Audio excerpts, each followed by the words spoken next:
शुरू हुई रिकॉर्डिंग देखो। जी सर। वो आगे कौन नहीं आ रही थी बहन जी?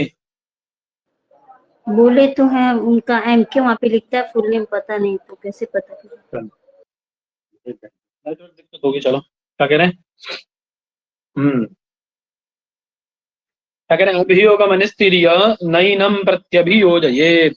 देखिए अभियोग के विषय में कल बताया था मैंने आपको, अभियोग किसे कहते हैं ना, किसी पर केस करना, अभी के वर्तमान में जो मुकदमा या केस जो बोलते हैं उस समय उसको क्या कहा जाता था? अभियोग कहा जाता था, है ना? ठीक है ना? ठीक है ना? वही कह रहे हैं अभियोगम अनिस्तीर्य।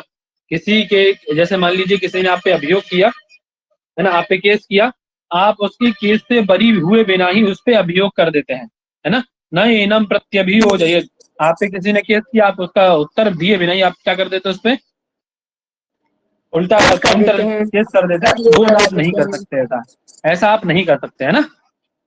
ठीक है ना? वही कह रहे हैं एनम अभियोक्तारम न प्रत्यभियोजयेत्, ऐसा उसके साथ आप नहीं कर सकते, ठीक है ना? समझ में बात? और कह रहे हैं अभियुक्तम च अन्येन, और किसी अन्य के द्वारा उस पर केस किया गया है। मान लीजिए कोई थर्ड पर्सन है ना, है ना? जैसे मानो मेरे ऊपर पहले से किसी ने केस किया है, अब आप मेरे ऊपर दोबारा केस नहीं कर सकते। वही कह रहे हैं अन्येन च अभियुक्तम नोक्तम विप्रकृतिम नयेत्, उसके साथ उसके ऊपर आप दोबारा से अभियोग नहीं चला सकते, ठीक है ना? है ना? और कह रहे हैं नोक्तम विप्रकृतिम नयेत्, और जो आपने पहले अभियोग में कहा है, जो एफआईआर में आपने लिखवा दिया वहां पे, है ना, कल बता रहे थे ना कैसे करके एफआईआर करनी है, उन्होंने बताया था ना कल कि क्या क्या उसमें पहले रखना है। तो अर्थी लेख है सद्य, वो सब उसके ऊपर जो आ रहा था, है ना, प्रत्यर्थी के सामने सब लिखवाने वाली बात, जो एफआईआर की बात थी, ये एफआईआर का तरीका बता रहे थे, है ना? ये प्रत्यर्थी नौकरिता लेख, हम पहले प्रत्यर्थी के सामने किसको लिखा जाए? आवेदितम अर्थीना, जैसा अर्थी है ना, पूर्व पक्ष को पहले लिखा जाए, प्रत्यर्थी को बाद में लिखा जाए, है ना? क्या पहले लिखना है उसमें? फिर संवत्सर पहले लिखना है ना, फिर मास लिखना है, फिर उसका आधा यानी पक्ष लिखना है, फिर अर्ह माने दिन लिखना है, फिर नाम जाति इत्यादि उसके चिन्हित करने। ये एफआईआर का तरीका बताया था उन्होंने। तो मान लीजिए किसी ने आप पे पहले से जो एफआईआर की है, उसमें किसी ने चल रहा है उसका केस, उस पर आप दोबारा केस नहीं कर सकते, ठीक है? और नो तब विपरीतम नहीं, और जो आपने पहले कह दिया है, जो आपने आवेदन कर दिया है ना, उसको आप बदल नहीं सकते। वही कह रहे हैं, है ना, उत्तम आवेदन समय यद उत्तम, है ना, आवेदन समय यद उत्तम तद विप्रकृतिम, अर्थात विरुद्ध भावम न निगेत, है ना, उसको आप विपरीत यानी उसके विरुद्ध भाषण करते हैं तो आप हार जाएंगे, स्वाभाविक सी बात है ना? ठीक है, वो बता भी नहीं तो मैं जैसे जोड़ के लाऊं वहीं से बता रहे हैं, ननु प्रत्यर्थिन अग्रता लेख्यम यथा वेदितम अर्थिना, इसी का ये अंश है ना? ठीक है, ठीक है जी। कह रहे आवेदन समये यद वस्तु निवेदितम तदैव भाषा समये भी तदैव लेखनीयम। आवेदन के समय पे जो आपने एफआईआर करते समय जो आपने लिखाया है ना, भाषा समय पे वही लिखवानी चाहिए। भाषा पाते हैं ना आप, लिखवाते हैं जिस समय, है ना, जो आवेदन किया उसी को लिखवाना चाहिए, ठीक है?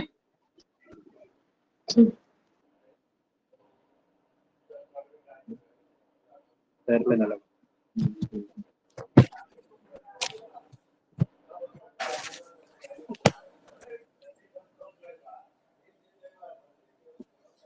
बता रहे हैं सब, है ना?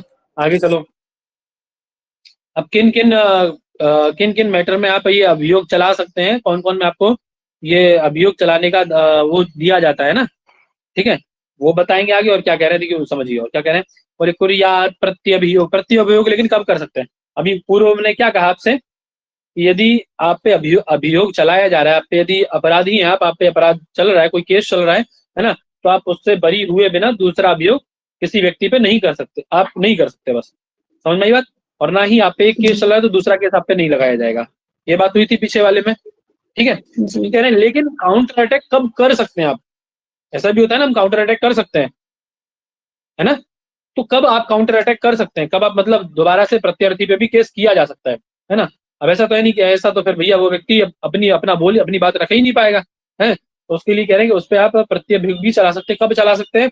तो कुर्यात् प्रत्यभियोगम च कलहे साहसेषु च, यदि कलह का विषय हो अथवा साहस का विषय हो, ठीक है ना? कलह मतलब वाग्दंड पारुष्य इत्यादि, है ना? साहस मतलब शास्त्र आदि निमित्त प्राण व्यपादनादिषु, है ना? कोई आपको दंड इत्यादि से, विष इत्यादि देकर के मारने का प्रयास करता है, वाणी से, दंड से इत्यादि से हानि पहुंचाने का प्रयास करता है, तो इन दोनों के विषय में, कलह का विषय हो या तो झगड़े का विषय हो या फिर किसका साहस करने का विषय हो, दोनों ही कंडीशन में आप प्रत्यभियोग भी कर सकते हैं। समझ में आ गई बात? जी। है ना? अभियोग आप पे चल रहा है, ठीक है, आप प्रत्यभियोग कर सकते हैं उस पे, ठीक है ना? लेकिन दोनों में उभयो हो, है ना, दोनों में क्या लेना है? दोनों को मतलब उभयो हो प्रतिभूग्राह्य। उभयो मतलब अर्थी। अर्थी कौन है? जिसने आप पे अभियोग चलाया, जी। जिसने आप पे केस किया, वो कौन है? अर्थी, यानी आपका, अच्छी है। है ना? हाँ, आप क्या हुए? प्रत्यर्थी, हाँ। ठीक है ना? आपने क्या चलाया उस पे? कला और साहस के विषय में। मान लीजिए आप पे झगड़ा हुआ दो पक्षों में, भगवान ना करे हो, लेकिन मान लीजिए झगड़ा हुआ, आपका और आपके पड़ोसी का झगड़ा हुआ, है ना? उसने क्या किया? अभी मार पिटाई हुई, मार पिटाई हुई, है ना? और उसने आप पे केस कर दिया, ठीक है ना? उसने आप पे क्या कर दिया बाबू? प्रत्यर्थी ने आप पे केस कर दिया। केस कर केस कर दिया दिया, है। हाँ, अर्थी ने आप पे केस कर दिया, अभियोग लगा दिया। अब एक कंडीशन ये कि यदि वो कलह और साहस का विषय नहीं होगा, जब तक वह कलह का विषय और साहस का विषय नहीं होगा, आप उस पर प्रत्यभियोग नहीं लगा सकते। लेकिन यदि वो विषय झगड़े का है, लाठी चली है ना, उसने आपसे आपको लाठी चला दी, आप मारपीट हुई है ना, या बाग बारिश हुआ है, या उसने किसी प्रकार से आपको मरवाने का प्रयास किया है ना, प्राणघातक कोई हमला हुआ है, तो आप उससे प्रत्यभियोग चला सकते हैं। तब उस पर क्या चला सकते हैं? प्रत्यभियोग, यानी काउंटर केस कर सकते हैं आप उस पर, है ना? काउंटर केस कर सकते हैं, ठीक है? लेकिन दोनों को, अर्थी और प्रत्यर्थी दोनों को क्या आवश्यक होगा? अर्थी और प्रत्यर्थी दोनों को क्या आवश्यक होगा? बोले उभयो हो अर्थी प्रत्यर्थिनो हो सर्वेशु विवादेशु, किसी भी प्रकार का विवाद हो, चाहे वो कैसा भी विवाद हो, क्या लेना चाहिए आपको?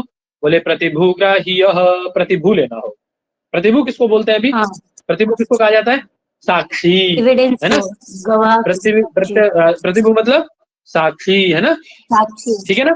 साक्षी लेना होगा आपको, है ना? ठीक है पंडित जी, है ना? समझ में आई बात है? जी महोदय। वही कह रहे हैं, यथा समर्थ कार्य निर्णय, दोनों ही में आपको क्या लेना होगा? दोनों के कार्य निर्णय में, ये सभा साक्षी। उसको कहा जा रहा है सभासद को, भयो कार्य निर्णय समर्थ प्रतिभूग्राह्य, दोनों के कार्य का निर्णय करने के लिए क्या इनका विवाद रहा है, उसके लिए एक समर्थ, अच्छा एक साक्षी लेना होगा, ठीक है ना? समझ में आई बात है? जी। देखिए वही बता रहे हैं, कह रहे क्या कह रहे हैं? अर्थी प्रत्यर्थिनो निर्णय कार्य ससभ्येन, है ना, सभापति ना, अच्छे सभापतियों के द्वारा, वो जो है ना राजा जिनके द्वारा निर्णय करता है, क्या लेना उनको? प्रतिभूग्राह्य, है ना, प्रतिभू एक लेना होगा, ठीक है? क्यों लेना होगा? क्योंकि वह कार्य निर्णय में जो विवाद चल रहा है ना, उसके प्रति वह साक्षी है, उसको उसने देखा है, ठीक है? समझ में बात है? बात क्लियर है पंडित जी? जी। चलिए, अब कह रहे हैं अर्थहीना। अब मान लीजिए कोई वो है, क्या बोलते हैं, सभा, कोई वो सभा, वो है आपका सभासद है। सभासद मतलब जो राजा ने जिनको नियुक्त किया उसके लिए, निर्णय करने के लिए, यदि वो अर्थीना निवेदित अभियोग से, मान लीजिए आपने मुझ पे केस किया, आप अर्थी हैं, आपने मुझ पे केस किया, ठीक है ना? और उसको क्या कर लिया? प्रत्यर्थिना अपन्वे कृता, और प्रत्यर्थी ने क्या कर दिया? उसको छिपा लिया, है ना? समझ में आई बात है? उसको क्या कर लिया? छिपा लिया। यदा अर्थीना साक्ष्यादि भी आविर्भवतः अंगीकारिता प्रत्यर्थिना तदा दद्यात् धनम प्रकृतम अर्थिने राज्ये च तत्समम अलापदंड्यम। अर्थात कहने का मतलब उनका यह है कि यदि अर्थी कोई चीज अभियोग लगाता है ना, ठीक है, उसको यदि छिपा लिया जाए, चाहे तो प्रत्यर्थी के द्वारा या प्रत्यर्थी धन देकर के उससे सभासद इत्यादि से उसको छिपवा देता है। समझ में आ गई बात?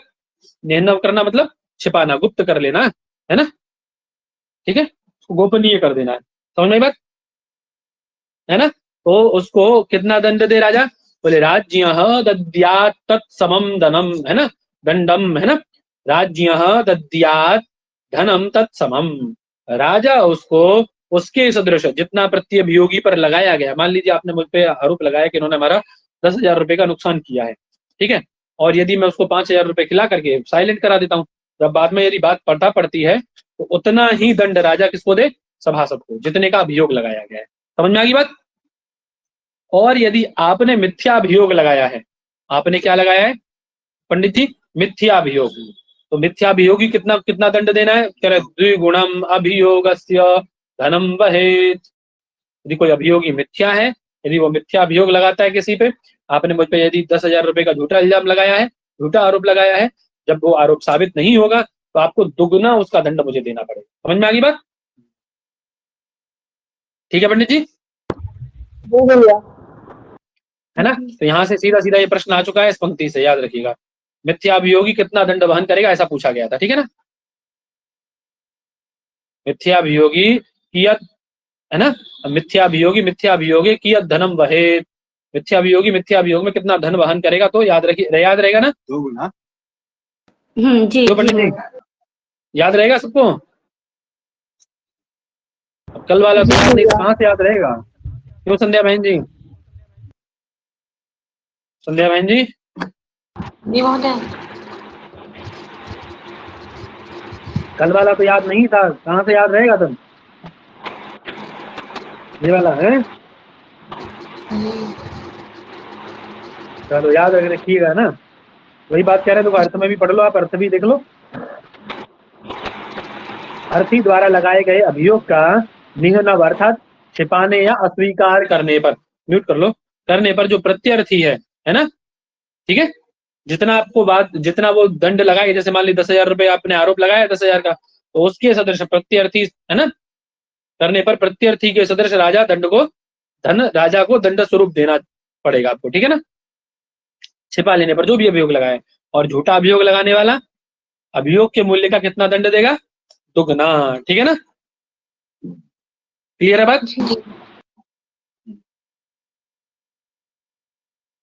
चलिए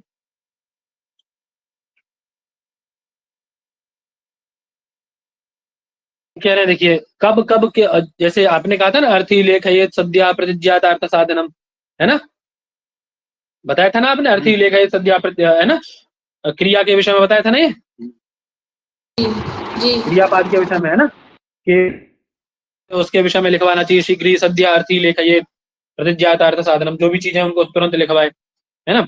और उसको भी क्या चाहिए कि वो निर्णय किन किन पक्षों में तुरंत निर्णय दे दे, वो बता रहे हैं, किन किन अर्थों में, किन किन पक्षों में तुरंत उसको निर्णय देना चाहिए। करें साहसास्ते पारुष्य वो अभिशापाद्य ये स्त्रिया विवाद ये सद्य एव कालोन्यत्रेच्छया स्मृता। किस किस विषय में बोले, साहस, है ना, किसी ने किसी को मारने का यदि प्रयास किया है विषय शस्त्र इत्यादि से, ठीक है ना। स्तेय मतलब चोरी, चोरी करने पर, है ना। पारुष्य किसी प्रकार से गाली गलौज इत्यादि, है ना। वाक पारुष्य, दंड पारुष्य, डंडे से मारने का प्रयास, है ना, डंडा इत्यादि उठाना, ठीक है ना। गोरदोग्नि, है ना, गाय का हनन करने वाला, अभिशाप, है ना, पातकी व्यक्ति को, पातक के विषय में, ठीक है, समझे बात। जी महोदय। ठीक है पंडित जी। वो अभिशाप, उसके बाद अत्याय, अत्याय मतलब प्राण धनाति तस्मिन, है ना, इसमें प्राण धन इत्यादि की हानि होती हो, ऐसा विषय, ठीक है ना। जी इसमें प्राण की या धन की हानि होती हो, ऐसे विषय में, ठीक है ना। आइए क्या कह रहे हैं, स्त्रियाम, स्त्रियाम अर्थात कुल स्त्रियाम दास्यांच, स्त्रियों से, स्त्रियों के चरित्र इत्यादि को कोई विवाद हो तो, है ना, दासी इत्यादि के विवाद को, ठीक है ना, समझ में बात। तो ऐसे विषयों को बिना समय गवाए, ठीक है ना, बिना समय गवाए उनको कल पे न टालते हुए उनको क्या करना चाहिए, बोले विवाद ये तो तरंताप ये, शीघ्र ही उनका निर्णय कर देना चाहिए ना, है ना। न काल प्रतीक्षणम कुर्यात, उनका काल के, उनको आगे के भविष्य के लिए कल इसका निस्तारण होगा ऐसा नहीं करना, उनको तत्काल उत्तर देना है, ठीक है ना, उनपे शीघ्र ही निस्तारण कर देना, है ना। विवाद ये सद्य, उनका निस्तारण शीघ्र ही कर देना, ठीक है। और इससे अतिरिक्त जो विषय होंगे, अन्यत्र विवादांतरेषु तो कालः उत्तरदान कालः, उनको क्या कर दे, अपनी इच्छा के अनुसार उनको आगे समय दे दे, ठीक है ना, समझ में बात। ठीक है, अब बता रहे जो आपने साक्षी लिया था उसके दुष्ट साक्षी के लक्षण बता रहे हैं ना, तो प्रतिभू लिया था वो दुष्ट होगा, उसके लक्षण बता रहे हैं, क्या कह रहे हैं, बोले देशाद देशांतरम याति त्रिकृणी परिलेढ़ी च ललाटम सुद्यते चास्य मुखम वैवर्ण्यमेति च परिशुष्यन्ति स्खलद्वाक्यः विरुद्धं बहुभाषते वाक्चक्षुः पूजयति नो तथा ओष्ठौ निर्भुजत्यपि स्वभावाद् विकृतिं गच्छेत् मनोवाक्काय कर्मभिः अभियोगे अथ साक्ष्ये वा दुष्टः सह परिकीर्तिता। अभियोग में ऐसे साक्ष्यों को क्या बताया गया बाबू? दुष्ट साक्ष्य बताया गया है ना। कौन है ऐसे? बोले देशात देशांतरम याति। जो जिस समय अभियोग चल रहा है, कोई व्यक्ति एक देश से दूसरे देश भ्रमण कर रहा है ना, जैसे बहुत लोग घबराहट के कारण इधर उधर घूमने लग जाते हैं ना, भटकने लगते हैं, है ना। सिक्किणी, समझ में आ रहा है बात? है आप लोग निकल लिए? जी जी है महोदय, है समझ आ रहा है। हाँ ठीक है। हाँ, क्या करने वाला और है ना, मतलब इधर उधर घूमने वाला है ना। और सिक्किणी परिलेडिचा है ना, अपने ओठों जीभ से ओठों को वो करने वाला है ना, चाटने वाला, ठीक है। हाँ ठीक है ना। वही देखिए कह रहे हैं ना, सिक्किणी अर्थात ओष्ठ पर्यंतो परिलेढ़ी है ना, उनको चाटने वाला। जिह्वाग्रेण स्पर्शयति घट्टयति है ना, उन पे घर्षण करने वाला। और क्या कह रहे हैं, ललाटम स्विद्यते चास्ते, जिसके माथे पे पसीना आ रहा हो, है ना। मुखम वैवर्ण्यमेति च, और मुख विकृति को प्राप्त है ना, मुख का पीला पड़ जाना है ना, मुख का विकृत हो जाना, पीला पड़ जाना। और परिशुष्यन्ति स्खलद वाक्य, जिसकी वाणी सूख रही है, बोलते समय जो इसका गला सूख रहा है, या जिसकी वाणी स्खलित हो रही है ना, रुक रुक के रुद्र रुद्र के बोल रहा है। विरुद्धम भाषते अथवा बहु भाषते, जो पूछा गया, आपसे पूछा कि आप जब ये घटना हुई तो आप कहाँ थे, तो आप बता रहे हैं कुछ और, कि कल घटना कल की, आप परसों का बताने लगे, है ना। विरुद्धम भाषते, अथवा जितना पूछा गया कि आप कल कहाँ थे, आप बताने लगे उससे ज्यादा, है ना। बहु भाषते, वाक् चक्षु पूजय तीनों, जिसकी वाणी कुछ और कह रही है, आंखों से कुछ और कह रहा है वो, है ना, ठीक है ना। और तथा ओष्ठ निर्भुजत्यपि, जो अपने ओष्ठ को चबा रहा है, बहुत लोग होते हैं ना ओष्ठ को चबाने वाले, ओष्ठ को चबा रहा है वो, है ना।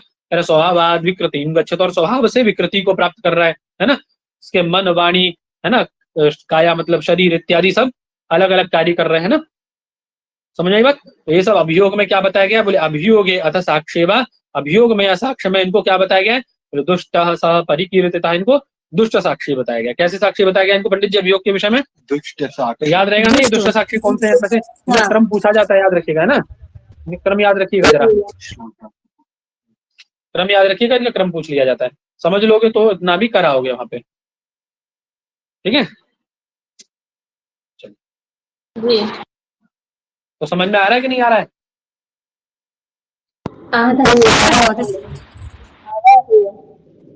आ रहा है तो ठीक है, फिर नहीं आ रहा है तो गड़बड़ मामला है ना, ठीक है। तो क्या कह रहे हैं आगे, चलिए।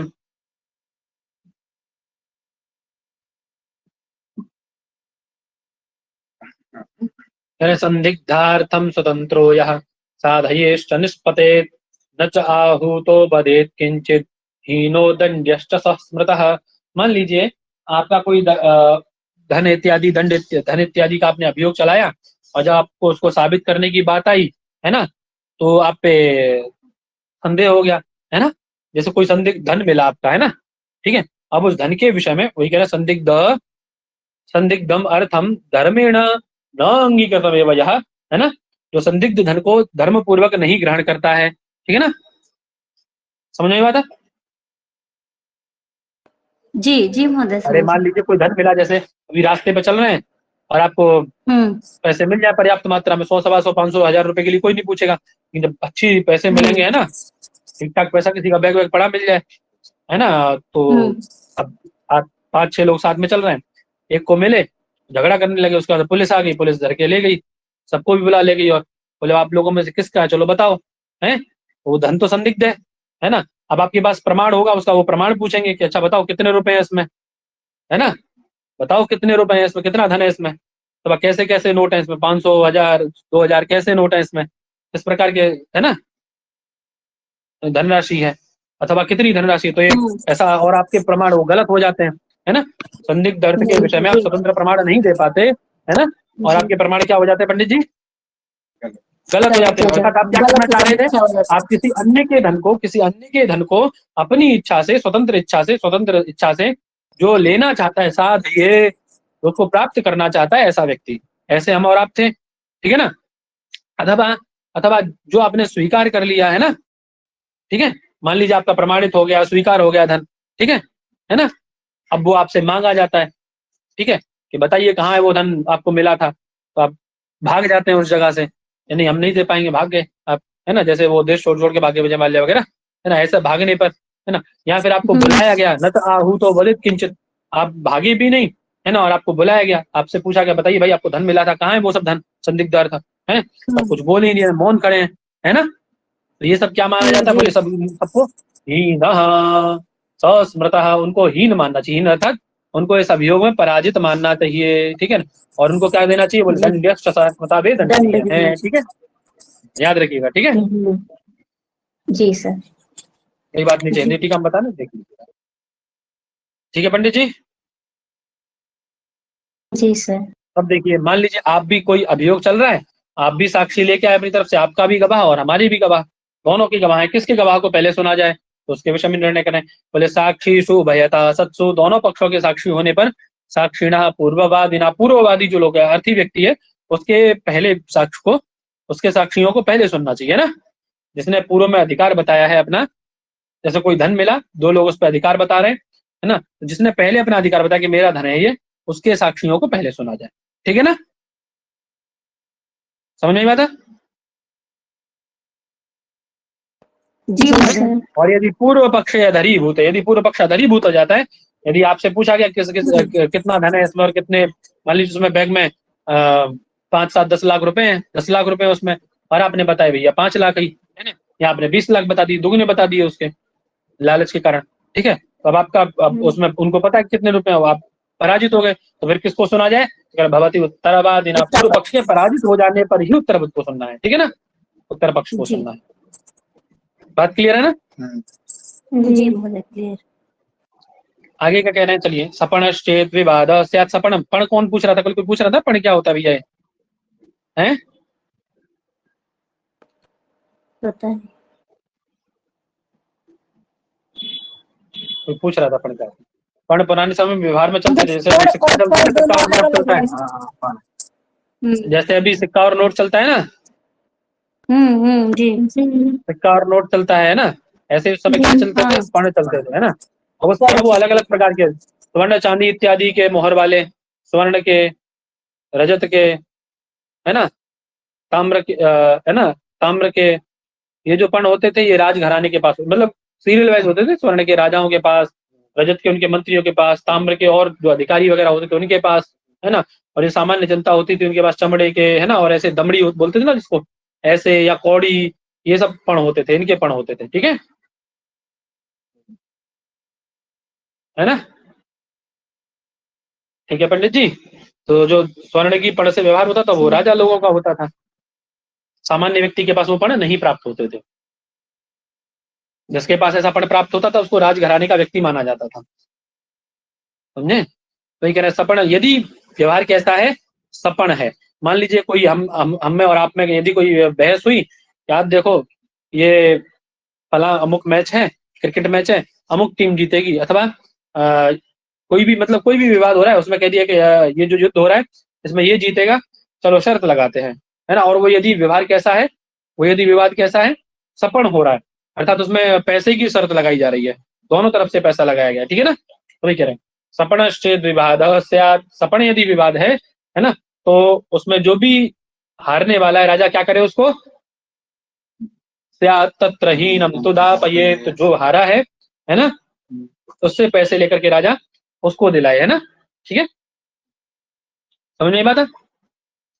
सपन विवाद का मतलब कह रहे हैं कि यदि अहम पराजितो भवामि तदा पण दास्यामि, है ना, कि मैं पराजित हुआ, यदि मैं पराजित हुआ तो मैं क्या करूंगा, 100 पण दंड दूंगा, है ना, 100 पण आपको दे दूंगा, है ना, तो ऐसा कहने के बाद में क्या करे, और वो देना मना कर दे, समझ में बात, है ना, तस्मिन ऐसी प्रवृत्ति में तस्मिन चेत प्रवृत्ते है पर्ण प्रतिज्ञावादी, जिसने पढ़ की प्रतिज्ञा की थी, मान लो मैंने प्रतिज्ञा की थी, यदि आप लोगों में कोई भी ऐसा कंपटीशन होगा तो मैं एक चीज दूंगा, ये दूंगा, ऐसा करके, और बाद में मैं उसको मना कर देता हूँ, है ना, तो जो पर्ण प्रतिज्ञावादी अर्थात मैं हूँ, तो वो राजा क्या करे, यदि ही यते तदा, यदि मैं हार जाता हूँ तो मैं क्या करूँ, बोले स एव सपणम दंडम दाप्य, उतना ही दंड देकर के उसको दिलवाना चाहिए, ठीक है ना, ठीक है,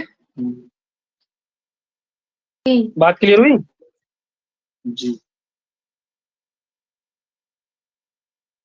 समझ में आई सबको? सर। जी सर। और यदि दंडम च सपणं चैव धनने धनमेव च, और यदि दोनों में सपण विवाद हुआ हो तो, यदि दोनों ने शर्त लगाई हो, एक तो ये पक्ष कि मैंने कहा कि यदि आता तो मैं ये कर दूंगा, है ना, यदि दोनों ने लगाया हो पैसा तो क्या होगा, है सपण, यदि दोनों में पैसा लगाया हो तो, क्यों पंडित जी? तो जो हारा है ना, जो हारा है वही कह रहे हैं तत्रापि पराजय स्वीकृतम एवं पणम दाप्यौ। तो जो हारा है उससे पण लेकर के जिसने जीता है उसको दिलवाना है, मतलब जिसको वास्तव में मिलनी चाहिए उसको पण दिलवा दे, ठीक है ना।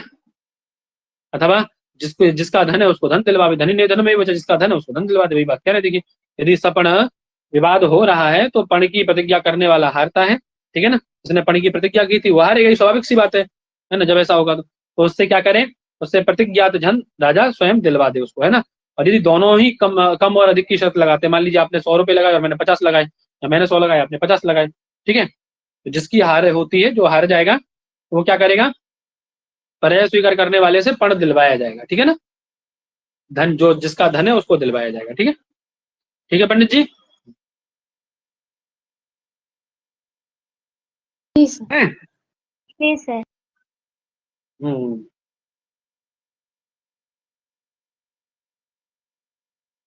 कह रहे हैं छलम निरस्य भूतेन व्यवहारान न ये नृपः।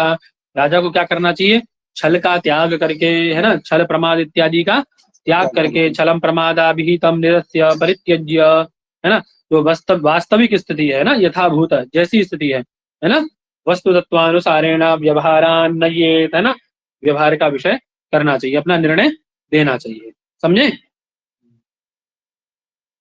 जैसी वस्तु स्थिति वास्तविक स्थिति जो भी है उनकी, उसके अनुसार उसको निर्णय देना चाहिए, ठीक है ना। कह रहे हैं भूतमप्य अनुपन्यस्तम हीयते व्यवहारतः। मान लीजिए कोई बात ऐसी है, ठीक है, जो सत्य तो है ना, लेकिन उसको कोई व्यक्ति रिप्रेजेंट उपस्थापित नहीं कर पा रहा है, समझ रहे ना। वही कह रहे हैं यस्मात् भूतम अपनी वस्तु तत्व, जो जैसा है मतलब वास्तविक स्थिति जो है, यदि कोई उसको अनुपन्यस्त है, वो यदि कोई उसको प्रस्थापित नहीं कर पा रहा है ना, तदपि उसको पराजित नहीं मानना चाहिए, ठीक है ना, क्योंकि वास्तविकता है ना वो तो। न ही यते व्यवहारता, उसको मतलब पराजित नहीं मानना चाहिए, उसको हीन नहीं मानना चाहिए, ठीक है ना, वो हानि को प्राप्त नहीं करता है, ठीक है। ये सत्यता है ना भाई। वो बात है कि वो उसको उपस्थापित नहीं कर पा रहा है, उसको कहने का तरीका नहीं आ रहा है ना।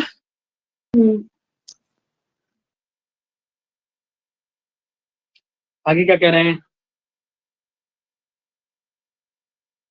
अब मान लीजिए कोई व्यक्ति है ना, जिसने क्या किया, अभी ऊपर आपने पढ़ा था ना, भूतम अपनी अनुप्यन्यस्तम हीयते व्यवहारता।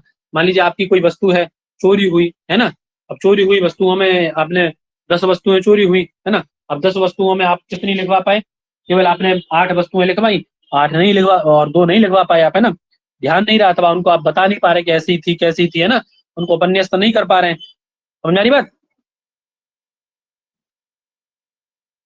समझ में आया। जी सर। चलिए, तो ऐसा आपने वहां पे लिखवाया, वे कह रहे निहनुते लिखितम नैकम एक देश विभावत दाप्या सर्वम नृपेणार्थम नाग्राह्य अनिवेदितः, है ना। यदि इनमें से ऐसी यदि आपने 10 वस्तुएं लिखवाई हैं अर्थी ने, यानी आपने ये 10 वस्तुएं ये लिखवाई हैं कि मेरी 10 वस्तुएं चोरी हुई हैं भैया, महाराज हमारी 10 वस्तुएं चोरी हुई हैं, है ना, और अमुक व्यक्ति ने चोरी की हैं, तो प्रत्यर्थी जो है, यदि उन 10 में से बहुत ज्यादा डांट टपट होने के बाद में या बहुत कड़ी कार्रवाई होने के बाद में यदि उनमें से एक भी लेना स्वीकार करता है ना, जो लिखवाई है लिखितम निहनुते, तो आपने लिखवाई है प्रत्यर्थी ने, है ना, प्रत्यर्थी यदि उन सब में से एक को भी लेना स्वीकार करता है, ठीक है, समझ में आ रही बात। यदि एक को भी लेना स्वीकार करता है तो राजा क्या करे, उसी से बोले दाप्या सर्वम नृपेणार्थम, समझ में आ गई बात, राजा उसी से सारी 10 की 10 वस्तुएं निकलवा के देगा फिर आपको, ठीक है ना। और आपको भी क्या चाहिए, बोले न ग्राह्य तु अनिवेदितः, बोले उसका ग्रहण नहीं करना है जिसका आपने निवेदन नहीं किया, समझ में आई बात, जी जिसका आपने सर। निवेदन नहीं किया उसका ग्रहण मान लीजिए आप उनमें से 10 चीजें हैं, आपकी बेशक कोई थी, है ना, लेकिन आपने उसका आवेदन नहीं किया, है ना, और उसमें कोई बहुत अच्छी चीज दिख जाती तो आपका भी धर्म बनता है कि आप उसमें वो चीज स्वीकार न करें, ठीक है ना। ठीक है पंडित जी। जी सर।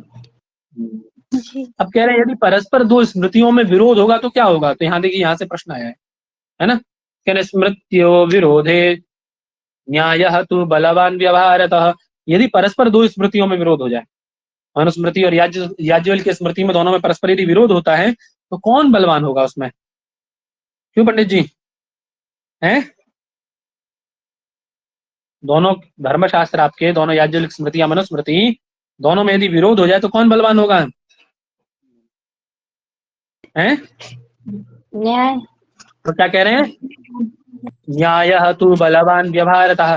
बोले व्यवहार पक्ष को रख के दिया गया जो न्याय होगा, है ना, वो बलवान होगा, अर्थात व्यवहार बलवान होगा वहां पे। समझ में आ गई बात? जी। ठीक है पंडित जी, है ना, दोनों में व्यवहार बलवान होगा, ठीक है ना। और क्या कह रहे हैं, बोले अर्थ और स्मृति किससे बलवान होती है, कह रहे अर्थशास्त्रात् तु बलवत धर्मशास्त्रमिति स्थिति। अर्थशास्त्र से बलवान कौन होता है, आपका धर्मशास्त्र, ठीक है, अर्थात अर्थशास्त्र और धर्मशास्त्र, यदि धर्मशास्त्र स्मृति इत्यादि में यदि विरोध होगा तो अर्थशास्त्र की अपेक्षा किसकी बात ज्यादा मानी जाएगी, धर्मशास्त्र की बात ज्यादा मानी जाएगी, ठीक है ना, है ना। मतलब कहने का यह है, अर्थशास्त्र से बलवान कौन है, आपका धर्मशास्त्र, है ना, और दो धर्मशास्त्रों में परस्पर यदि विरोध होता है तो कौन बलवान है, हैं? न्याय। व्यवहारतः न्याय बलवान, है ना, जी। व्यवहार से, पूरा याद रखो, व्यवहार पूर्वक किया गया व्यवहार पूर्वक न्याय बलवान होता न्याय, है ना, हाँ। व्यवहार का न्याय तु बलवान। क्लियर है बात? जी।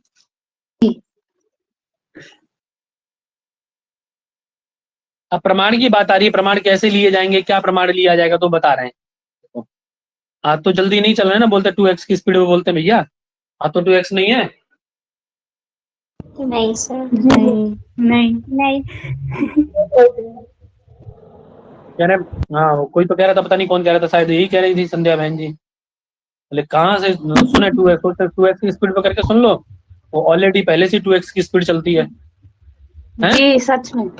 जी। चलो, पता ही नहीं चलता है फिर क्या बोल रहे हैं? हैं। पता ही नहीं चलता क्या बोल रहे हैं। चलो अभी तो आपने कुछ नहीं देखा, रिवीजन वाली क्लास देखोगे तब पता पड़ेगा, अभी तो रिवीजन होगा ना नेक्स्ट मंथ से, तब देखना फटाफट से, कारक को 2 दिन में, दर्शन एक एक दिन में, स्मृति 2 दिन में, ये सब एक एक 2 दिन के होते हैं, तब रिवीजन होता है उस समय तो। कह रहे प्रमाणम लिखितम भुक्ति प्रमाणम लिखितम भुक्ति साक्षिणश्चेति कीर्तितम एषामन्यत भावे दिव्यान्यतमुच्यते। प्रमाण की बात चल रही है ना, ठीक है। प्रमाण कौन से लिए जाएंगे, कौन कौन प्रमाण बताए, बोले प्रमाणम तत्र 2 प्रकार के, देखिए प्रमीयते परिच्छिन्नते अनेनेति प्रमाणम, है ना, प्रमीयते परिच्छिद्यते इति प्रमाण, जिसके द्वारा ज्ञान किया जाए, प्रमाण पढ़ रहे हो अभी उधर, 2 प्रकार का प्रमाण, कितने प्रकार का प्रमाण मुख्यतः, 2 प्रकार का मानुषिक प्रमाण और दैविक प्रमाण, है ना, मानुषिक प्रमाण और दैविक प्रमाण, अर्थात किसी मनुष्य के द्वारा प्रमाण दिया जाएगा वो मानुषिक प्रमाण है, और किसी देव के द्वारा, ये अग्नि इत्यादि के द्वारा प्रमाण दिया जाए तो वो देव प्रमाण है, ठीक है ना, ठीक है, दैविक प्रमाण है। हाँ, उनमें जो प्रथम प्रमाण है मानुष प्रमाण, है ना, उसको कितने प्रकार का बताया, तो कह रहे तत्र मानुष प्रमाणम त्रिविधम, 3 प्रकार का है, कौन सा, बोले लिखितम भुक्ति साक्षिणश्चेति, कितने प्रकार का मानुष प्रमाण, 3 प्रकार का, त्रिविधम, है ना, ठीक है। अब उसमें लिखित, ये 3 प्रकार का हो गया, लिखित भुक्ति और साक्षी, उसमें लिखित कितने प्रकार का है, 2 प्रकार का, शासन और चीरक, ठीक है ना, शासन और चीरक, है ना।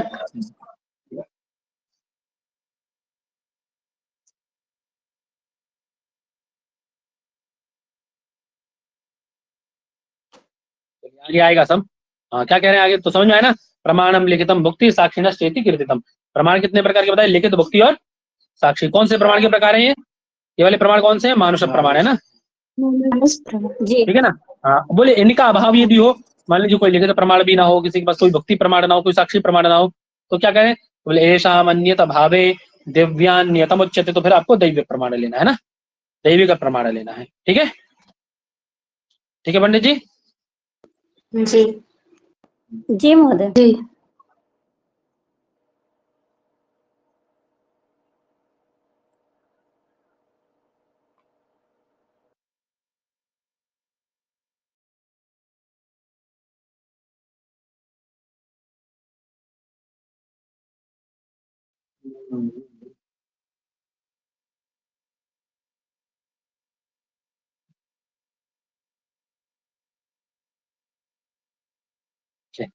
चीरक का क्या अर्थ है मुझे?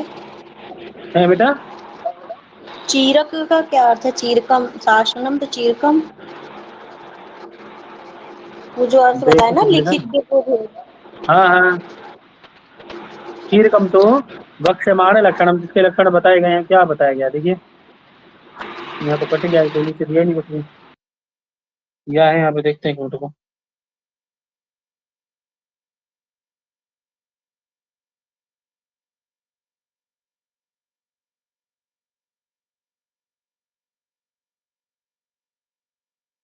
शासनम मुक्त लक्षणम, जिसका लक्षण कहा गया है, और चीरकम तो वक्षमाण लक्षणम।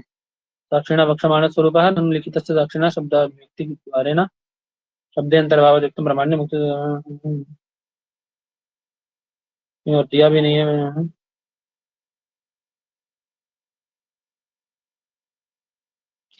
ये हो सकता है, देखिए शासन एक लिखित प्रमाण वो हो सकता है कि शासन के द्वारा जो बढ़िया तरीके से रजिस्ट्री इत्यादि की जाती है शासन में, है ना, जाकर के कोर्ट में बढ़िया वो करते हैं ना, क्या बोलते हैं उसको, वसीयत बनाते हैं जो, है ना।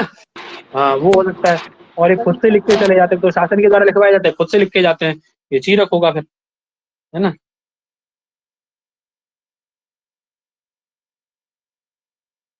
वही होगा,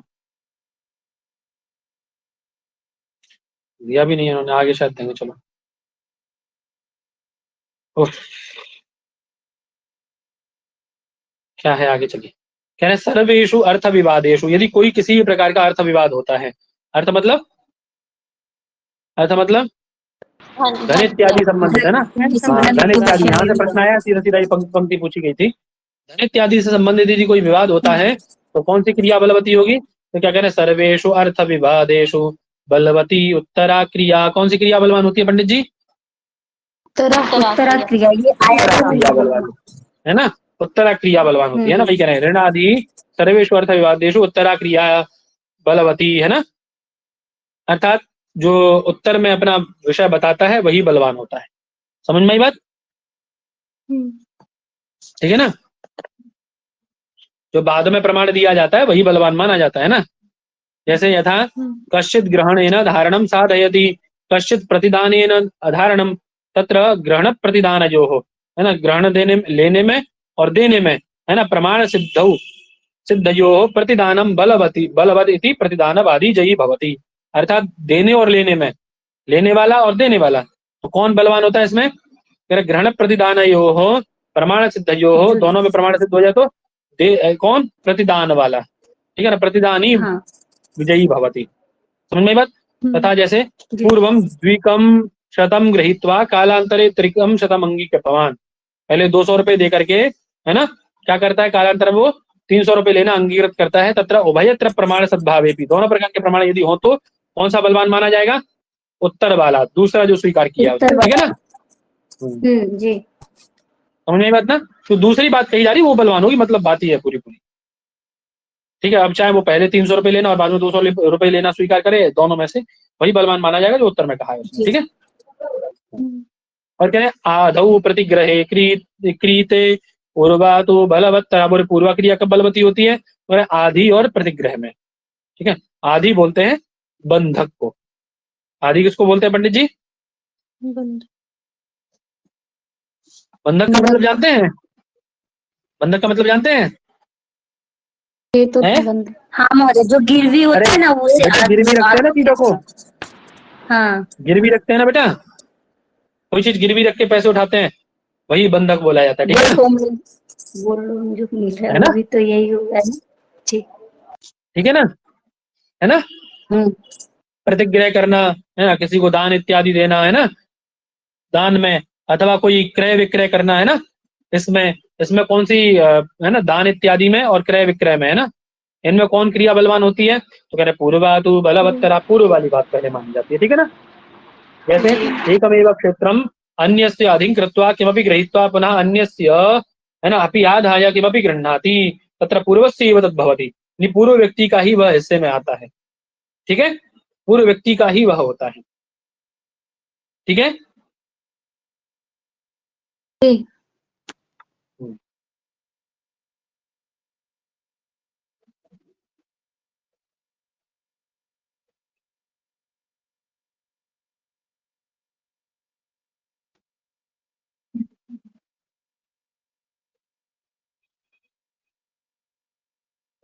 तो ये दोनों समझ में आ गए ना? आदि प्रतिग्रह क्रियत में पूर्वा क्रिया बलवान होती है, और अर्थ विवादों में उत्तरा क्रिया बलवती होती है। ध्यान रखिएगा, यहाँ से प्रश्न आ चुका है, पहली पंक्ति से, दूसरी से नहीं आया, मतलब दूसरी से, इससे अभी तक नहीं आया, पूर्व वाली से आ चुका है, ठीक है, इससे आएगा जी। मतलब। तुम क्रिया बलवती ऐसा करते तो वहाँ पे अपवाद रूप में लिखा, ये अपवाद क्या है? जो कहाँ पूर्व लिखा क्रिया अपवाद में? बता रहा है। ये अरे देखिए भाई, आदि के स्वाभाविक सी बात है कि एक जगह वहाँ पूर्व क्रिया के, वहाँ उत्तर क्रिया के लिए कहा है, तो उत्तर क्रिया का अपवाद कौन होगी? पूर्व क्रिया होगी, अपवाद है ना उसका, तब। ठीक। हाँ, अब देखिए, कोई यदि आपकी भुक्ति यदि है, तो भुक्ति के विषय में बता रहे हैं। मान लीजिए किसी ने आपकी जमीन पे कब्जा कोई आपकी जमीन जोत रहा है, या कोई आपकी भूमि का उपभोग कर रहा है ना, तो कब तक वो आपकी नष्ट हो जाएगी, मतलब आपके दायरे से बाहर हो, आपकी पकड़ से बाहर हो जाएगी, आपके अधिकार से बाहर हो जाएगी, कितने समय में? यदि आप उस पर कोई बात नहीं करते हैं, या तो आप धन दिया किसी को तो ब्याज ले रहे हैं आप उस पर, अथवा आप भूमि दिए हैं, है ना, तो आप उससे ले लीजिए पहले, फिर बाद में उसको उस समय बाद दीजिए, है ना, कितने समय बाद उसकी हानि हो जाती है, ये बता रहे हैं। तो कह रहे हैं पश्यतः अब्रुवतः, देखते हुए भी नहीं कहना, कब तक, कितने समय में? अगर भूमे हानि विंशति वार्षिकी, यदि आपकी जमीन कोई जोत रहा है दूसरा व्यक्ति, है ना, आपने उठा दी है किसी को, है ना, जैसे उठा देते हैं ना कि आप हमारी जमीन जोती है, ऐसा करके यदि आपने उठा दी है किसी को, है ना, तो उस भूमि की हानि कितने समय में हो जाएगी पंडित जी? कितने समय में हो जाएगी?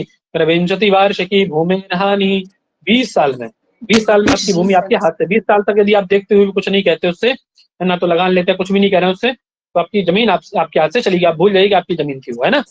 और यदि धन है, धन आपने किसी को दिया, 1 लाख 2 लाख 50 लाख रुपए आपने किसी को दिया, आप 10 वर्ष तक उससे कुछ नहीं कहते हैं, तो परे न भुज्य माना या धनस्य 10 वार्षिकी, धन की 10 वर्ष में हानि हो जाती है। अब यहाँ सीधा प्रश्न आपसे बनेगा कि पश्चात ब्रुवतः, है ना, भूमि की हानि कितने समय में हो जाती है, तो आप बता पाइएगा 20 वर्ष में, है ना, और परे न भुज्य माना या धनस्य हानि 10 वार्षिकी, ठीक है, दोनों बात क्लियर हुई?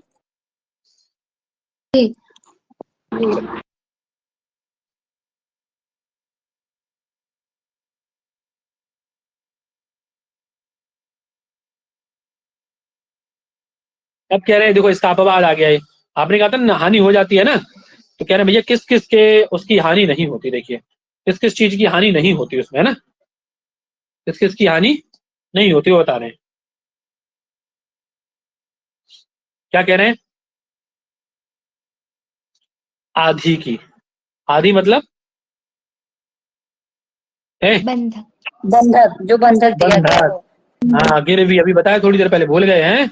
हाँ आधी नहीं मतलब बंधक, है ना, बंधक। किसी को गिरवी दिया आपने कुछ, जी। सीमो, सीमा, है ना, ये सीमा बहन जी, सीमा नहीं, सीमा मतलब भूमि की सीमा, हाँ है ना, कोई अपने में बढ़ा लेता है, आप नहीं कह रहे हैं कुछ, उसका भी, है ना, आधी, वो जब फीता पड़ेगा नपेगा तो बराबर होगी वो, आधी, सीमा, और क्या कह रहे हैं? उपनिक्षेप, है ना, उपनिक्षेप मतलब कुछ बिना बताए दे देना, ऐसा करके, है ना, उसकी, ठीक है ना, उपनिक्षेप, गोपनीय तरीके से, जड़ व्यक्ति की, ठीक है ना, बाल व्यक्ति, बाल को बालक है कोई, है ना, उसके धन की, ठीक है ना, तयो धने, ठीक है ना, जड़ बाल धने, समझ में आई बात, है ना, अथवा क्या है, तथा उपनिधि, किसी ने उपनिधि दी आपको, उपनिधि मतलब वही उपनिक्षेप, उपनिधि वही है ना। उपनिक्षेपो नाम, जैसे उसके रूप संख्या प्रदर्शन एन रक्षणार्थम परस्य हस्ते नीतम। मान लीजिए कोई मटके में या किसी बर्तन में भर के आपको कोई चीज दे दी गई, या किसी कपड़े या थैले में भर के, भैया ये हमारी अमानत है ना, ये हमारी धरोहर है, आप इसको संभाल के रखिएगा, है ना। ठीक है, जी, तो गुप्त रूप आपको ना से तो दिया पता है कि हुआ उसमें क्या है, कितना है, क्या है, कितना है, कैसा है, ये आपको पता ही नहीं, आपने उठाया और ऐसा का ऐसा ही रख लिया, उठा के बाद में जब वो आए आपने दे दिया। तो उस चीज को क्या बोलते हैं, उपनिक्षेप या उपनिधि बोलते हैं। ठीक है ना। तो उपनिधि भी है ना, है।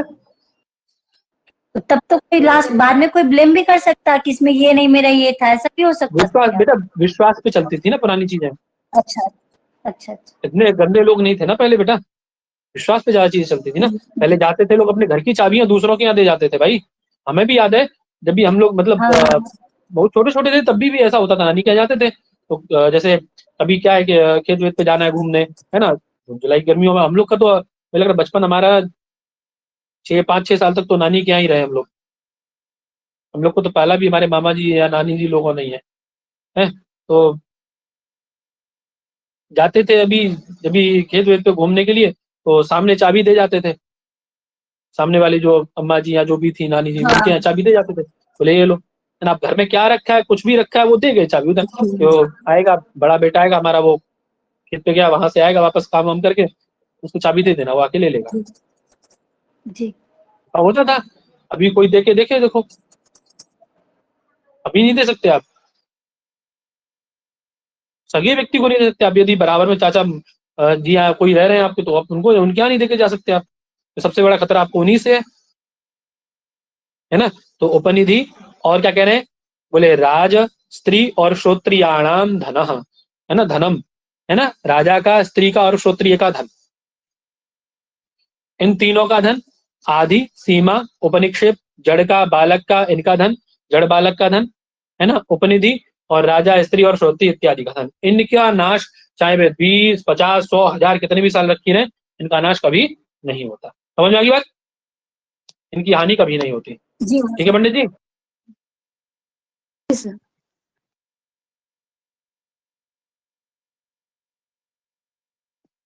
तो किस किस की हानि नहीं होती पता रहेगा ना, ध्यान रखिएगा। ठीक है,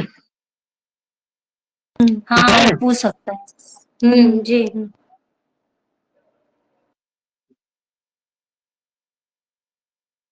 चलिए। अब मान लीजिए किसी के पास आपने जैसे आधी रखवाई अपनी, है ना, गिरवी कोई वस्तु रखवाई, है ना, और उस गिरवी को क्या कर लिया उसने, गबन कर लिया, गबन बोलते हैं ना उर्दू में उसको, उसने क्या कर लिया उसको, मतलब उसको मतलब लिया। चुरा लिया, मतलब उसको बस कह दिया कि भैया हमारे पास तो हाँ। आपकी थी नहीं, वो डूब गई आपकी, मतलब कहते हैं ना डूब गई, वो तो आपकी खत्म हो गई, है ना, आपके हमारे पास कोई ऐसी चीज नहीं थी, आपकी डूब गई वो तो, है। तो ये कह रहे हैं आद्यादि नाम विहर्तारम धनिने दापये धनम, है ना, आदि आदि का हर्ता जो भी होगा, जो उसका हरण करने वाला होगा, उससे क्या करें, बोले जिसका धन है उसको दापये धनम, उसको वो चीज वापस तुरंत राजा कराए। और क्या करे उसको, उसने गलती तो की है, एक बदतमीजी की है, अगर दंडम च तत्समम राज्य, और उतना ही दंड, जितना वो गड़बड़ किया है मामला, है ना, उतना ही तत्समम दंडम च राज्य शक्ति अपेक्षा शक्ति क्या है, अपेक्षम अथापि वा, है ना, उतना ही दंड दिलाए। या तो मान लीजिए कोई वस्तु 50,000 रुपए की है ना, तो 50,000 रुपए का वो उसको वापस कराए और उसकी वस्तु वापस कराए। और यदि वो वस्तु 50 लाख रुपए की है, तो अब इतना धन किसके पास होगा, है ना, अब इतना धन तो बर्बाद ही हो जाएगा इतना करके, तो है वैसा उसकी नीयत खराब थी, है ना, तो क्या करे, बोले शक्ति अपेक्षम अथापि वा, अथवा जितनी उसकी शक्ति हो उसके अनुसार, ठीक है ना, दंड का निर्धारण करें। ठीक है पंडित जी, याद रहेगा ना, आदि आदि के हर्ता को क्या करना है, जी। धनिक का धन दिलवाना है, और उससे उतना ही दंड राजा को भी दिलवाना अथवा उसकी शक्ति के अनुसार दंड दिलवाना है। ठीक है, ये समझ लो कि आप सभासद हो, आपको ये निर्णय करने हैं सारे, आपको सभासद बनाए तो आप सीख रहे हैं कि क्या क्या हमें करना है।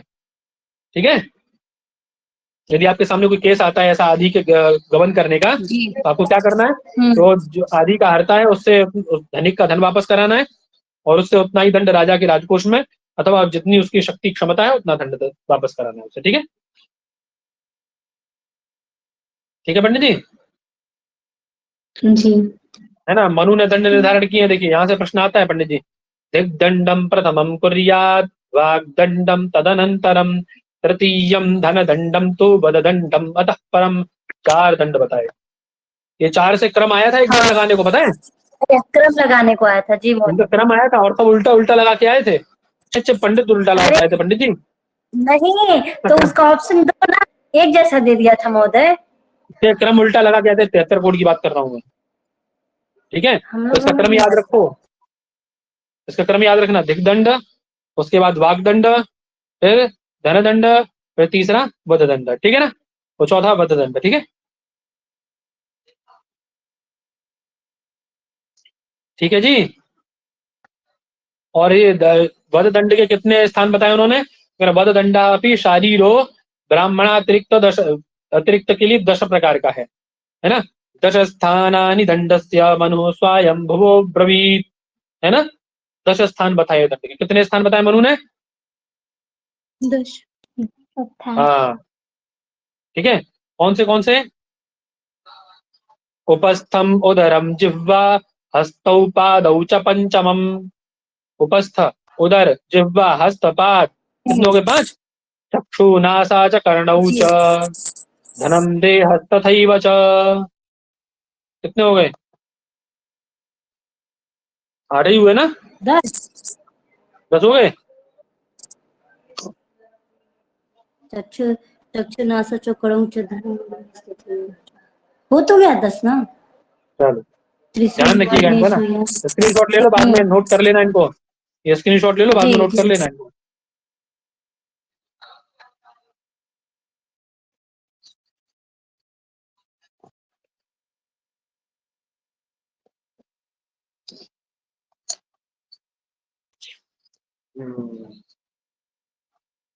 अब देखिए, अब लिखित और भुक्ति इत्यादि साक्षी की बात चल रही थी, है ना?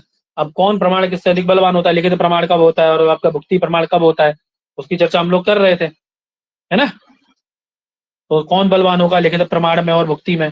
मान लीजिए आपके पास दोनों चीजें हैं, लिखित है, किसी के पास भुक्ति है, आपके कब्जा कर लिया किसी ने, आपके पास उसकी रजिस्ट्री है, सब कुछ है आपके पास, है, ठीक है? जी समझ में आ रही बात? तो कह रहे आगमो अभि अधिकः भोगाद बिना पूर्व क्रमागतात्, पूर्व क्रमागतात्, पूर्व क्रम से आपकी 3 पीढ़ियों से चला आ रहा है। यदि आपका किसी पर कब्जा है ना? किसी जमीन पर आपकी पे कब्जा कर लिया किसी व्यक्ति ने, और वो 3 पीढ़ी से उस पर कब्जा किए बैठा है ना? और आपके पास उसका क्या है? उसके पेपर्स आपके पास है ना? तो कौन बलवान होगा भैया? कह रहे वो जो पूर्व क्रमात आगतात् भोग हस्ती ना, उससे बलवान कौन है आपका? आगम, ठीक है ना? आपके पास जो कागज है वो बलवान है, ठीक है?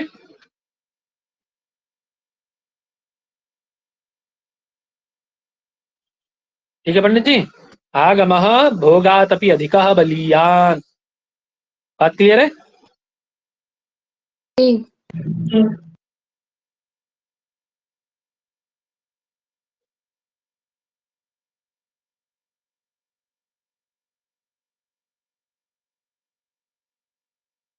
हम्म,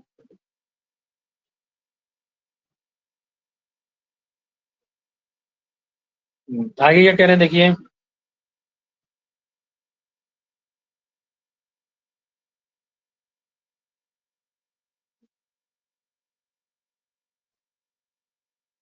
और क्या कह रहे हैं? बोले अच्छा ठीक है, आगम सापेक्ष भोगा प्रमाणमिति युक्तम, आगम तर्हि भोग निरपेक्ष निरपेक्ष निरपेक्ष एवं प्रमाणमस्ति। तो पहली बात क्या कि उन्होंने आगम प्रमाण होता है, लेकिन उसमें भी थोड़ा सा बदलाव कर रहे हैं, उसमें थोड़ा सा और उसको संशोधित कर रहे हैं। क्या कह रहे हैं? बोले आगमे भी बलम नहीं व, बोले आपके आगम में भी बल नहीं रह जाता है यदि, है ना, बलम नहीं व भुक्ति स्तोकापि यत्र नो, बोले जहां पर थोड़ी सी भी भुक्ति ना हो ना। मान लीजिए आपके पास रजिस्ट्री है, जैसे आपका कोई 100 बीघे का खेत है, 100 बीघा जमीन है आपकी, है ना? उस 100 बीघा जमीन में से आपके पास यदि 5 बीघे भी जमीन है ना, और बाकी की 95 बीघे आपकी किसी ने हथियार रखी है, और आपके पास 100 बीघे के पूरे पेपर्स हैं, तो आप उसके बलवान होंगे। और यदि आपके पास थोड़ी सी भुक्ति नहीं और 100 बीघे के 100 बीघे आपके पास पेपर जरूर है, उसके पास भुक्ति है, तो आप बलवान नहीं है। फिर बलवान कौन है? वो भुक्ति वाला, है ना? ठीक है, वही कह रहे हैं आगम में भी बलम नहीं हुआ, आगम में भी बल नहीं होता है यदि आपकी भुक्ति थोड़ी सी भी भुक्ति ना हो तो, ठीक है? अर्थात आगम सापेक्ष भुक्ति ही प्रमाण होती है। समझ में आ गई बात? आगम सापेक्ष भोग प्रमाणम इति उत्तम। आगम सापेक्ष भुक्ति ही प्रमाण होती है। आपके पास पेपर भी होने चाहिए, आपकी भुक्ति भी उस पर होनी चाहिए। समझ में आ गई बात? ठीक है पंडित जी? जी जी महोदय। जी।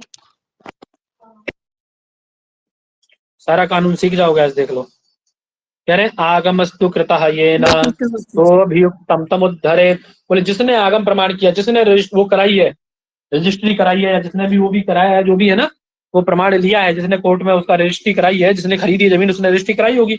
अब रजिस्ट्री जिसने भी कराई है वो ही उसका उद्धरण करेगा, ठीक है ना? वही लाके उसको उपस्थापित करे। ऐसा नहीं कि रजिस्ट्री कराई आपके चाचा जी ने और ले जाके आप दे रहे हैं। समझ नहीं बात? तो बोले अभियोग के समय पे वही व्यक्ति उसको उपस्थापित, हो सकता है आप कहीं से लेके आ गए, आप चुरा के ले आए हो, ठीक है? वही कह रहे आगम अस्तु कृता है, ये ना जिसने आगम कराया है वही उस अभियुक्त उसको, है ना, सो अभियुक्त तम उद्धरेत, वही अभियुक्त व्यक्ति।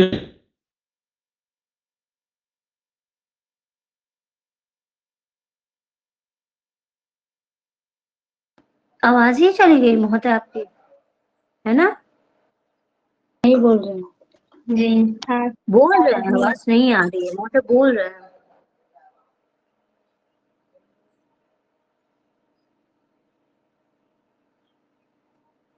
अभी कोई मैसेज करेगा फिर लेफ्ट होके।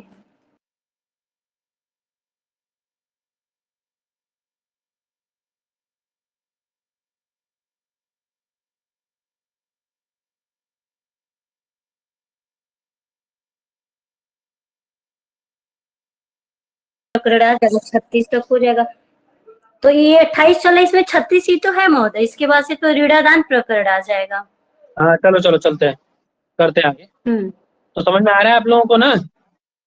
जी सर आ रहा है क्यों? समझ में। हाँ मुझे आ तो रहा है अच्छे से। नए लोगों को समझ में आ रहा है? जो पहली बार पढ़ रहा है, पहली बार कौन कौन पढ़ रहा है? अच्छा इसमें से ये याचिका स्मृति को पहली बार कौन कौन पढ़ रहा है? 3 4 लोग, 5 लोग, 4 लोग ही बस पहली बार पढ़ रहे हैं। अभी सब पहले पढ़े, 5 लोग पढ़ रहे हैं। 6, अरे 6 हो गए। सही जी। तो समझ में आ रहा है सब 6 लोगों को, आप लोगों को? जी सर आ रहा है। जी सर आ रहा है। बढ़िया, बहुत सुंदर बहुत सुंदर। चलो बस थोड़ा सा एक बार और अपने आप से देखते जाना, और जहां जहां बताया ना वो चीजों को नोट्स में बनाते जाना, ठीक है ना? वन लाइनर एक से बनाते जाना उसके, ठीक है? 4 से 5 पेज में सारा आपका पूरा ये व्यवहार अध्याय आ जाएगा, है ना? क्योंकि आपकी जो प्रतिस्पर्धा है उसमें इतना हमने नहीं दिया, और अभी प्रश्न जो आ रहे हैं ना प्रतिस्पर्धा से नहीं, इससे आ रहे हैं डिटेल में, ठीक है? तो कह रहे हैं क्या बात कर रहे थे हम? बोले आगमस्तु कृतः ये ना सो अभियुक्ता तम उद्धरेत। जिसने वो आगम कराया है, जिसने वो रजिस्ट्री कराई है, वही अभियुक्त व्यक्ति उसका उद्धरण करेगा, है ना? वही क्या करेगा, मतलब जब केस चलेगा तो केस के समय में वही उसको लेकर के आएगा, ठीक है ना? ऐसा नहीं है कि न तत्सुतः, तत् है ना, न तत्सुतः तत्सुतो वा। समझ में आ गई बात? जैसे मान लीजिए आपकी भूमि है कोई, है ना, 100 वर्ग गज की भूमि है, ठीक है? उस पर किसी थर्ड पार्टी ने कब्जा किया है ना? आपने उस पर केस कर दिया, केस किया। अब वो नाम जो भूमि किसके है? आपके बाबा जी के, ठीक है? आपके बाबा जी के नाम है, ठीक है? अब आपने उस अभियुक्त दूसरे सेकंड पार्टी के खिलाफ केस किया है। नाम बाबा जी के, बाबा जी भी जीवित है, उनके नाम से रजिस्ट्री है, उन्होंने इसका आगम कराया था, तो उसका अधिकार उसको उद्धरण करने का स्वयं बाबा जी को ही होगा। वही जाके उसको रिप्रेजेंट करें, ठीक है? यदि आप आपके पिताजी करते हैं, ठीक है, या पिताजी के सुत आप हुए, आप करेंगे, ठीक है, कोई प्रमाण नहीं माना जाएगा उसमें। किसकी प्रमाणिकता मानी जाएगी फिर? बोले भुक्ति तत्र गरीयसी, तो फिर तो जो उस पर कब्जा किए है ना, जो उसका भोग कर रहा है, वही प्रमाण माना जाएगा। समझ में आ गई बात? चाहिए कि बाबा जी ही जाकर के उसको उपस्थापित करें, ठीक है? अब मान लीजिए कोई कंडीशन ऐसी होती है कि भगवान न करे बाबा जी ना रहे, उनके बाद यदि ऐसा कुछ होता है तो बता दें। तो कह रहे हैं यो अभियुक्ता परेतः स्यात्, यदि कोई अभियुक्त अपना वो करा करके, आगम करा करके निकल लेता है ना, दूसरे लोग को चला जाता है, परलोकगामी हो जाता है, परलोकागता भवेत् तदा, तब क्या होगा? तस्य रिक्थि तमुद्धरेत्। रिक्ति मतलब बोले उनके जो भी अधिक वो नॉमिनीज है ना, नॉमिनी क्या बोलते हैं? हाँ बोलते हैं। हैं? अरे नॉमिनी कुछ बोलते हैं ना हिंदी में, दिमाग से उतर रहा है। देखो अंग्रेजी याद आ गई, हिंदी याद नहीं आती, यही तो दो दोष है हम लोगों का। ऐसे कुछ बोलते हैं यार, क्या बोलते हैं उसको?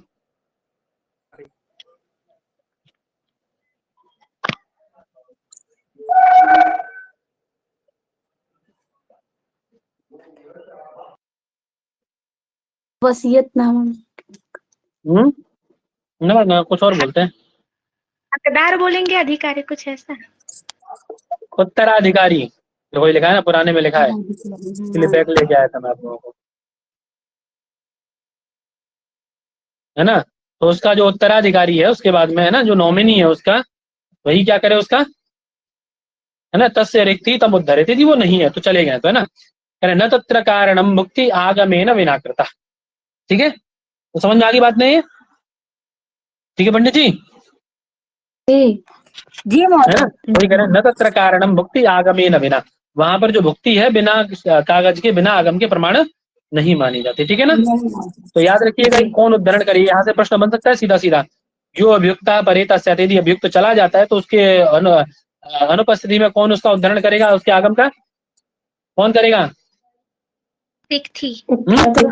रिक्ति मतलब उसके पुत्र आदि, उसके, है ना, पुत्र। यही तो दिक्कत यही बोले है, तो आप बोले बीच में आप। यही तो दिक्कत है भैया, यही तो दिक्कत है। कह रहे कौन कौन से व्यवहार पुनः विचारणीय होते हैं, तो कह रहे हैं बलोपाधि विनिर्वृत्ता, है ना, विनिर्वृत्तान व्यवहारान निवर्तये स्त्री नक्तम और नक्तमंतरागार बहि शत्रुकृताम तथा। कौन से व्यवहारों पर दोबारा विचार कर लेना चाहिए, तो बता रहे हैं। कह रहे हैं बल से जो व्यवहार किया गया हो कोई, ठीक है ना, बलपूर्वक कोई कार्य किया गया हो उसमें, ठीक है, स्त्रियों का विषय हो, रात्रि का कोई व्यवहार हो उसमें, ठीक है ना, ठीक है।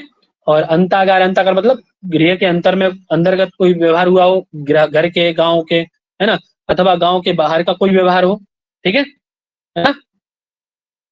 और अथवा शत्रु कृतांशता, शत्रुओं के द्वारा किया गया हो कोई व्यवहार, है ना। तो इस प्रकार के यदि व्यवहार यदि हो चुके हैं, यदि उन पे निर्णय दे दिया गया है, तो पुनः उन पे विचार एक बार कर लेना चाहिए। ठीक है ना, समझे बात। विनिर्वृत्तान व्यवहारान निवर्तयेत, अनिवर्तयेत, है ना, उनको मतलब व्यवहारान निवर्तयेत, अर्थात उन पे दोबारा विचार आप कर सकते हैं निवृत्त होने पर भी।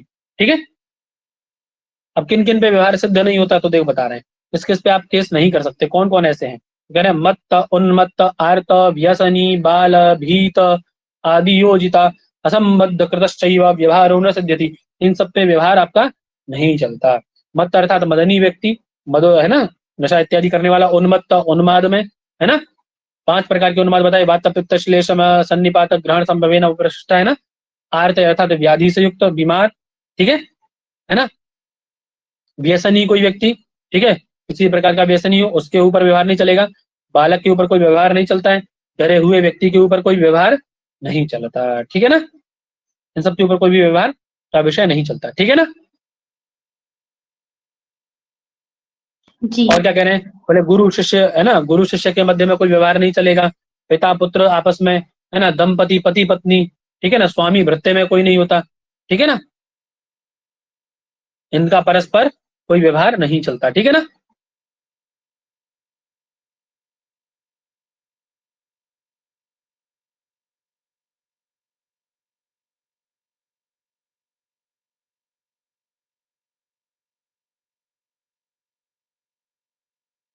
चलिए, इसका कोई मतलब नहीं है, जिन पे टिक लगा भी देंगे। हाँ देखिए, ये थोड़ा सा काम का है, यहाँ से प्रश्न आ चुका है ना, इसको ध्यान से देखिएगा। कह रहे राजा लब्ध्वा निधिम दद्यात् विजेभ्यो अर्धम द्विजः पुनः विद्वान शेष मादद्यात् सर्वस्य प्रभूयतः। राजा यदि कहीं से कोई निधि प्राप्त करता है, ठीक है ना, समझे बात। यदि कोई निधि कहीं से राजा प्राप्त करता है, तो किसको दे उसमें से आधा, उस निधि का आधा हिस्सा किसको देना चाहिए, राजा को। इसको प्रदान करे राजा। कोई निधि यदि कहीं से ऐसा, हाँ, आकस्मिक धन मतलब निधि, किसी से कोई कोई गुप्त धन या आकस्मिक धन कोई मिलता है ना।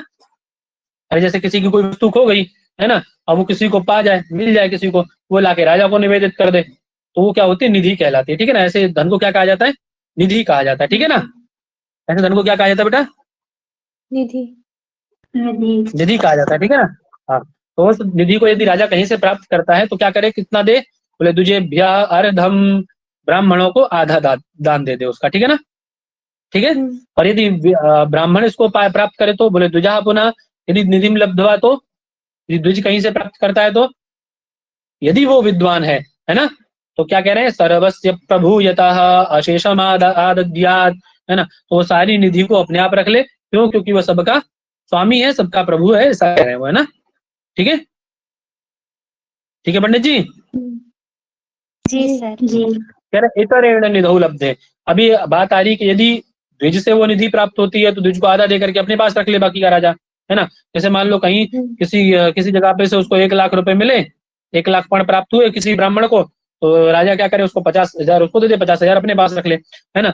यदि उससे अतिरिक्त ब्राह्मण से, विद्वान ब्राह्मण से अतिरिक्त कोई निधि कहीं से प्राप्त करता है तो राजा क्या करे, उसका षष्ठान समाहरेत, है ना, छठा अंश किसको दे दे, उस लाने वाले को, और बाकी का अपने पास रख ले, है ना।